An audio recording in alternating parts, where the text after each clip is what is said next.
حي على الفلاح.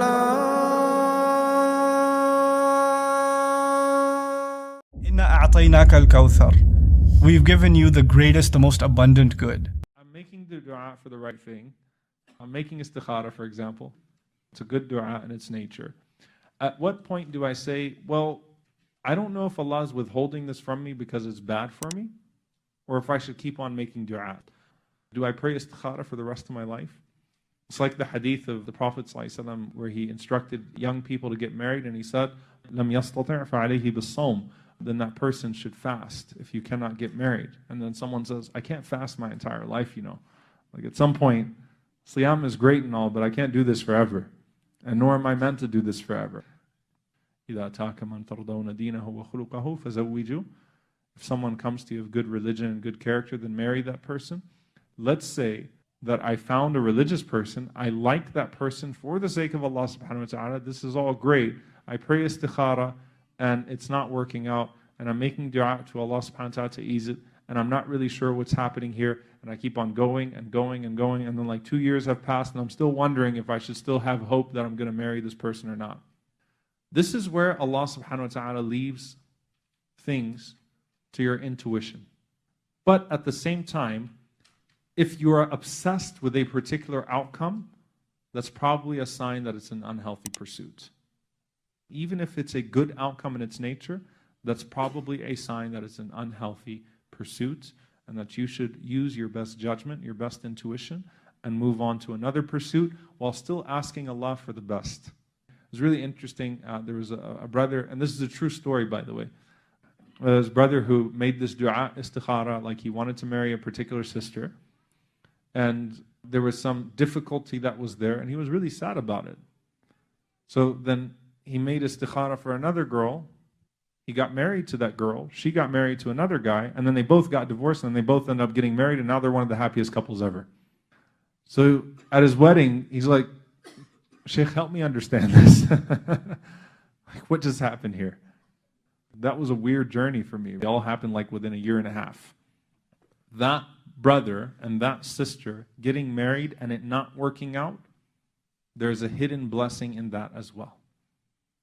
So it's not just that I made the dua and it didn't work out, so that means that my istikhara was broken or I didn't get something good from Allah subhanahu wa ta'ala.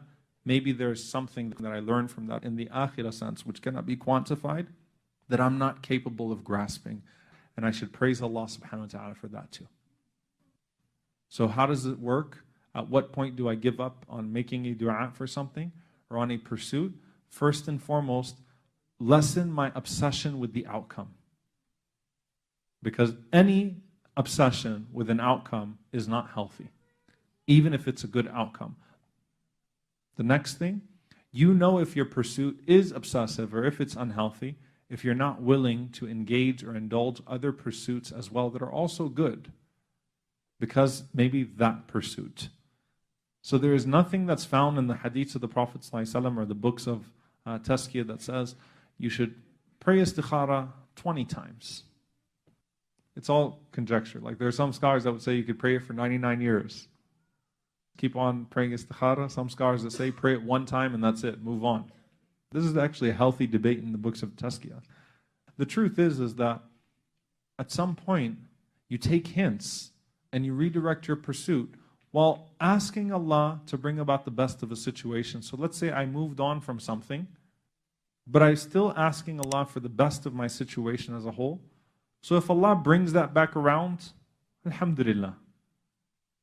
But at the same time, I can't stay stuck. So I have to look at my obsession and the way that I'm addicted to a pursuit, and that can be unhealthy even if the outcome is necessarily a good outcome, or good in my estimation. Now obviously, when it comes to ibadah, the Prophet ﷺ says, إِنَّ اللَّهَ لَا يَمَلُّ حَتَّى تَمَلُّ. Allah subhanahu wa ta'ala does not tire of you until you tire of calling upon Him. إِنَّ اللَّهَ لَا يَمَلُّ مِنَ الْإِسْتِغْفَارِ. Allah subhanahu wa ta'ala does not tire of granting you forgiveness until you tire of seeking forgiveness. So when you're asking for ibadah, you're asking for forgiveness, when you're asking for something that's good in the religious sense, then keep on going. And at no point does Allah subhanahu wa ta'ala say, okay, look, you've made too many du'as for this thing now. You can stop now. Every single time there's an outcome that is coming from that. The one constant has to be your understanding of the nature of your relationship with Him and the priorities that you have of ultimate felicity in the hereafter. That the happiness that you gain in this dunya is not at the expense of your happiness in the hereafter.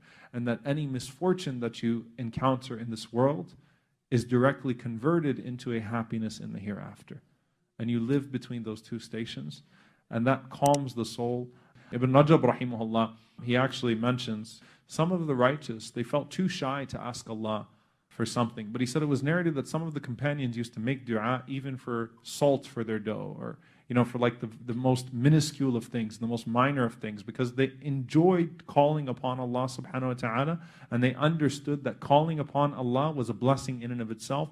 And that's why Umar radiallahu ta'ala anhu said, when I make dua to Allah subhanahu wa ta'ala, I don't worry about the answer, I just worry about the blessing of making dua. Because I know that the outcome will happen in the way that's best. I just worry about the ability to make dua. If I'm able to make dua, then I'm pleased. If I'm not able to make dua, then I'm scared. Because at-tawfiq ila dua huwa ijaba wa ni'ma. To just be guided to the ability to make dua is in and of itself an answer and a blessing from Allah subhanahu wa ta'ala. So the Sahaba would ask Allah to repair their shoelaces.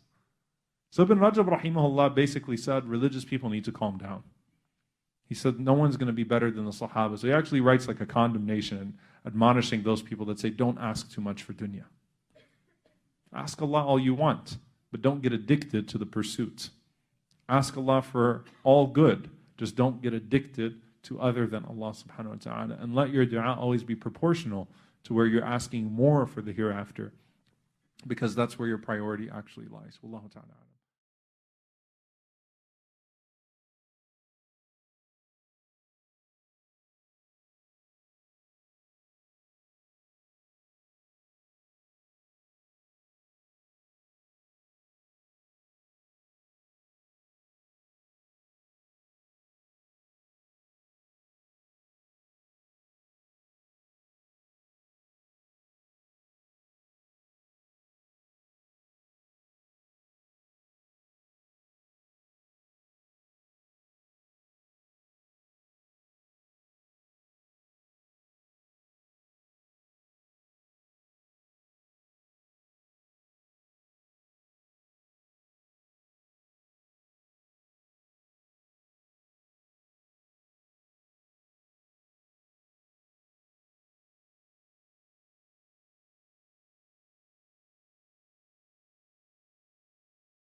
Assalamu alaikum wa rahmatullah. If you enjoyed this video, please do share it with friends and family. If you want to see more videos from this series, click on the box at the top. If you want to see other videos, click on the box at the bottom. And don't forget to hit the subscribe button. Thanks.